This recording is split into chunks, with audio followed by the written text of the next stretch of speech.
Kannan sir, ஏற்கனவே இதுக்கு முன்னாடி நடந்த சம்பவமாக இருக்கட்டும், ஜூலை 9ஆம் தேதி என்று ஓட்டுநர் வெங்கடேசன் சென்னையில அவர் மர்மமான முறையில் உயிரிழந்தார். காவல்துறை விசாரணைக்கு போயிட்டு வந்த பிறகு உயிரிழந்தார். அது மிகப்பெரிய ஒரு சர்ச்சை ஏற்படுத்தியது. 13ஆம் தேதி என்று மாற்றத்தினால சபரிவர்மன் மரணம் அடைந்தது. அதுக்கு பிறகு புழல் சிறையில பாலாஜி மரணம் அடைந்தது. அதுக்கு பிறகு இப்போ அருணாச்சலத்துடைய மரணம் அப்படிங்கிறது தொடர்ந்து வரக்கூடிய நிகழ்வுகளாக இருக்கு. இது என்ன எதை நோக்கி போகுது? இது என்னதான் நடக்குது? நீங்க எப்படி பாக்குறீங்க? இதெல்லாம் 3 மாதங்கள் முடிவதற்குள் 5 காவல்துறை கஸ்டடி மரணங்கள்.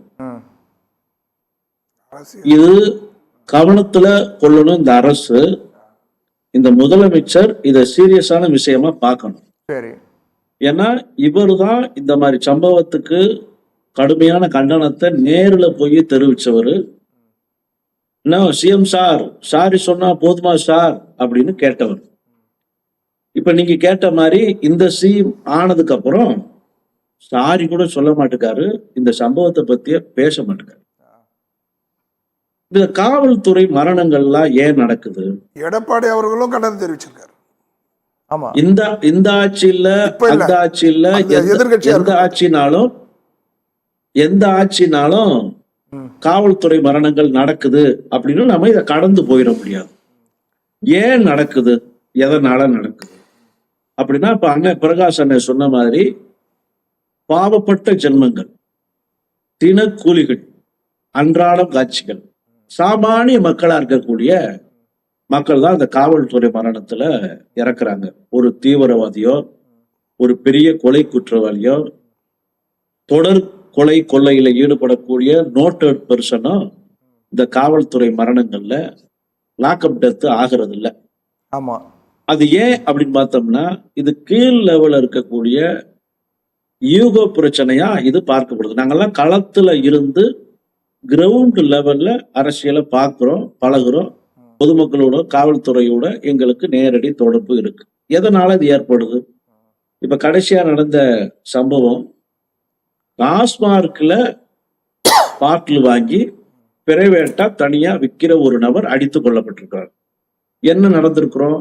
ஒரு டாஸ்மார்க் பாட்டில 10 ரூபாய் 20 ரூபாய் எக்ஸ்ட்ரா வச்சு இவர் ஒரு ஊர்ல ஒரு ஒதுக்குப்புறத்துல வச்சு வித்திருப்பார். இவர் மட்டுமா அப்படின்னா, ஒவ்வொரு கிராமங்கள்லையும் இப்படி சம்பவங்கள் இன்றும் தொடர்ந்து கொண்டுதான் இருக்கிறது. இது காவல்துறையினுடைய ஒத்துழைப்போடு காவல்துறைக்கு ஒரு பங்கு கொடுக்கணும். வாரத்துக்கு இவ்வளவு, மாசத்துக்கு இவ்வளவுன்னு தனியா விற்கிறவங்க. அதாவது அரசாங்கம் டாஸ்மார்க் நடக்குதுன்னா காவல்துறை ஒரு ஜப்பியா செட்டு காவல்துறையை கொடுத்துருக்குது. இது இந்த நேரத்தில் எனக்கு ஒண்ணு நினைவு வருது. கள்ளக்குறிச்சி கள்ளச்சாராய மரணம் கூட அது ரொம்ப வருஷமாக நடந்துகிட்டு இருக்கு. அதுவும் அங்க காவல்லையும் பக்கத்துல இருக்கு. அது ஒரு கண்ட்ரோல்ல இருக்கிற ஏரியால நடந்துகிட்டு இருக்கு. ஆனா அவ்வளவு நாளா நடக்கும் போது அது காவல்துறை தடுக்கவும் முயற்சி பண்ணல அப்படிங்கிற குற்றச்சாட்டு முன்வைக்கப்படுது. அப்ப காவல்துறை தெரியாம நடந்தது அப்படின்னு சொல்லப்பட்டது இல்லையா? கஞ்சா கடத்துறவன், கஞ்சா விற்கிறவன், போதைப் பொருள் கடத்துறவன், போதைப் பொருள் விற்கிறவன், இது மாதிரி டாஸ்மார்க் சரக்க வாங்கி பிரைவேட்ல சொந்தமா விற்கிறவன் யார் என்னங்கிறது எல்லாமே காவல்துறைக்கு தெரியாம நடப்பது இல்லை. காவல்துறைக்கு மாமூல் வாங்கித்தான் இது நடக்கிறது. இது எந்த ஆட்சியிலையும் நடக்கு. இந்த ஆட்சி அந்த ஆட்சின்னு ஆட்சி பாகுபாடே கிடையாது. இது காவல்துறை தங்களுக்கான வருமானத்தை லோக்கல்ல செட்டப் செய்வதற்காக நடத்துவாங்க. இது ஒரு கட்டத்துல என்ன ஆகும் அப்படின்னா, காவல்துறைக்கும் அந்த குற்றவாளிகளுக்கும் நேரடி மோதலை ஏற்படுத்தும்.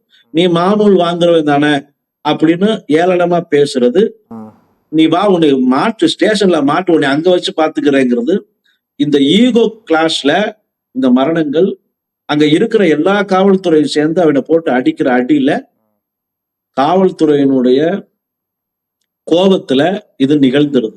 இது பாருங்க, இப்ப அஜித்குமார் மரணமாகட்டும், ஒரு செயின் திருட்டாருன்னு சொல்றக்கூடியது, அது உண்மை என்னங்கிறதே முழுசா இன்னும் வெளியே வரல. ஒரு செயின் திருட்டுக்கு எதுக்கு ஐஜி லெவல்ல இருந்து டிஜிபி லெவல்ல இருந்து இன்ஃபுளுன்ஸ் வரணும்? ஒருத்தனை அன்னைக்கே கஸ்டடி எடுத்து அன்னைக்கே அவனை ஒத்துக்கூட வைக்க வேண்டிய என்ன தேவை இருக்கிறது? அப்ப இந்த மரணங்கள் காரணம் பூரா ஈகோ பிரச்சனை தான் உள்ளுக்குள்ள வருது. நேரடி காரணத்தை தாண்டி இன்னொரு காரணம் இருக்கு. அதை வெளியில தெரியாம மூடி மறைக்கிறதுக்காக இந்த சம்பவம் நடக்குது. அப்ப இதெல்லாம் சுட்டி காட்டித்தான் இந்த முதலமைச்சர் பழைய முதலமைச்சரை கேள்வி கேட்டு இந்த ஆட்சிக்கு வந்திருக்கிறார்.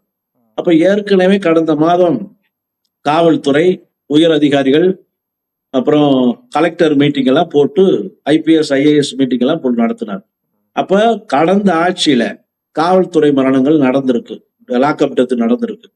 அப்ப இந்த கவனத்துல கொண்டு இந்த ஆட்சியில நான் ஏற்கனவே முன்னாள் முதலமைச்சரை கேள்வி கேட்டுத்தான் இந்த ஆட்சி வந்திருக்கிறேன். மக்கள் நான் வந்தா மாற்றம் நிகழ்ந்துரும் நினைச்சுதான் வாக்களிச்சிருக்கிறாங்க. அப்ப கவனமாகணும் அப்படின்னு சொல்லிட்டு காவல்துறைக்கு இன்ஸ்ட்ரக்ஷனை கரெக்டா கொடுத்துருக்கணும். ஆனா கொடுக்கல. மறுபடியும் ஏனோ தானோ பழைய நிலைதான் இப்பொழுதும் தொடர்கிறது என்றால், அதே இதெல்லாம் தடுக்க முடியாது என்றால் இந்த புதிய ஆட்சி எதற்கு, இந்த மாற்றம் எதற்கு? மாற்றம் என்று சொல்லி வாக்களித்த மக்களுக்கு ஏமாற்றமே மாற்றமாக வந்தால் இந்த நிலையை என்ன சொல்வது? இதற்கு அந்த ஆட்சியே பரவாயில்லையே அப்படிங்கிறத நம்மளுக்கு சொல்ல தோணுது. அதனால காவல்துறைக்கு கவுன்சிலிங் கொடுக்க வேண்டிய தேவை, கட்டாய தேவை ஏற்படுகிறது. உளவுத்துறை மூலம் கீழே வரைக்கும் அலசி ஆராய வேண்டிய தேவை இருக்கிறது. குற்றவாளிகள் யார் என்பது எல்லாருக்கும் தெரிந்திருந்தும் கூட யூகவால நடக்கக்கூடிய அந்த லாக்அப் டெத்துகள் இனிமேல் நடக்காம தடுப்பதற்கான வேலைகளை உடனடியாக செய்ய வேண்டியிருக்கிறது.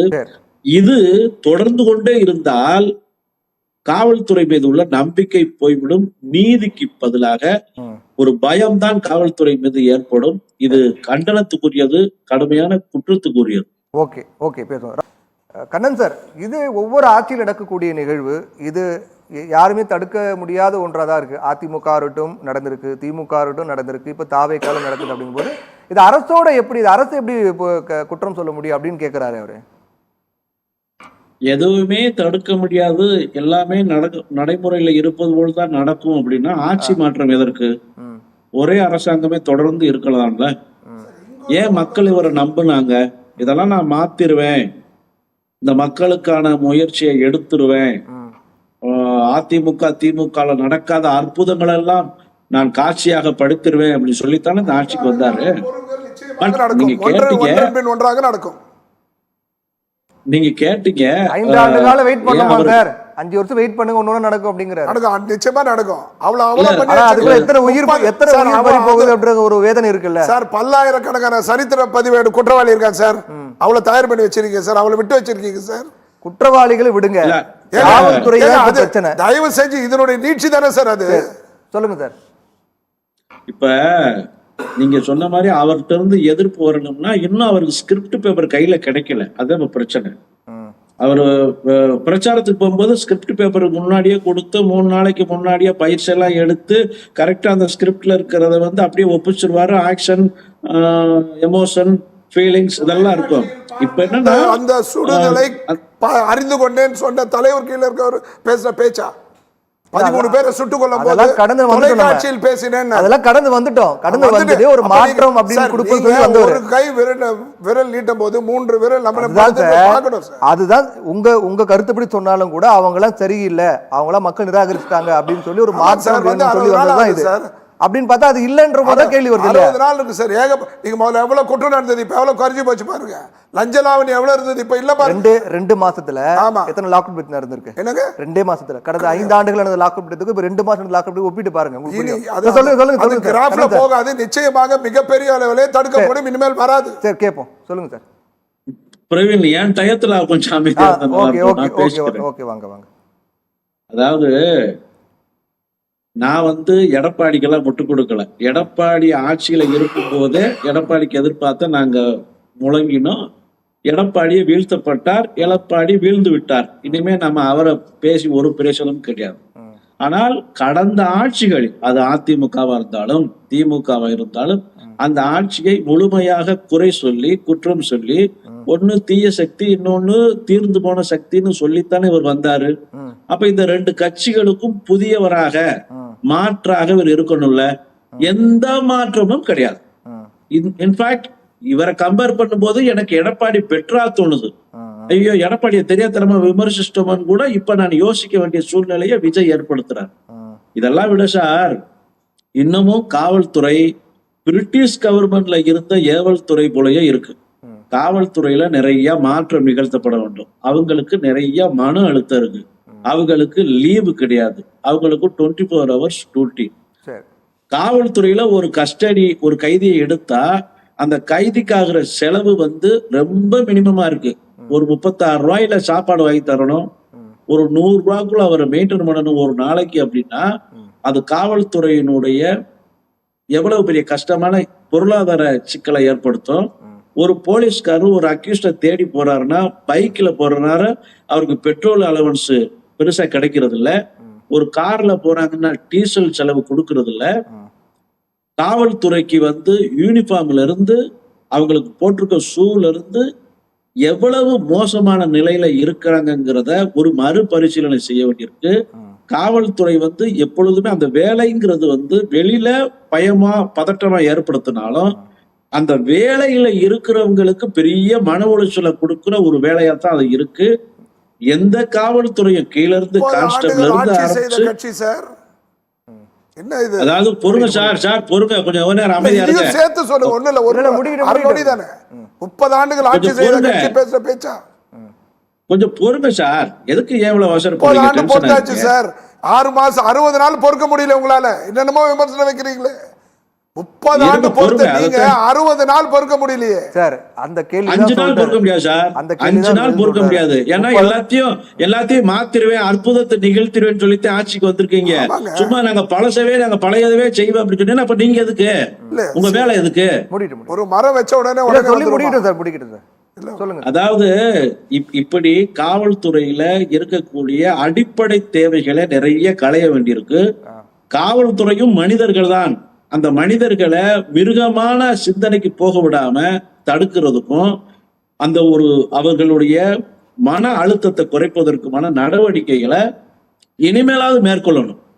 ஏன்னா ஒரு காவல்துறையை நாங்க நேரடியா பார்க்கும்போது நம்ம குடும்பத்துல இருக்கிறாங்க, நண்பரா இருக்கிறாங்க, நம்மகிட்ட பழகுனவங்களா இருக்கிறாங்க, மன அழுத்தத்தின் உச்சத்துல ஒவ்வொருத்தரும் இருக்கிறாங்க, கடுமையான கஷ்டத்துல இருக்கிறாங்க. அவங்களுக்கு சம்பள பற்றாக்குறை இருக்கிறது, தேவை பற்றாக்குறை இருக்கிறது, சலுகை பற்றாக்குறை இருக்கிறது, கஸ்டடி எடுக்கக்கூடிய கைதிகளை மெயின்டைன் பண்றதுல பிரச்சனை இருக்கு, டீசல்ல பிரச்சனை இருக்கு, பெட்ரோல்ல பிரச்சனை இருக்கு, அலவன்ஸ்ல பிரச்சனை இருக்கு. இத்தனையும் சரி பண்ணாம இதுக்குள்ள நீ பண்ணுன்னு சொல்லி அழுத்தத்தின் மேல அழுத்தம் கொடுக்கும் போது இந்த மிருகத்தன்மை இயல்பா ஏற்பட்டுருது.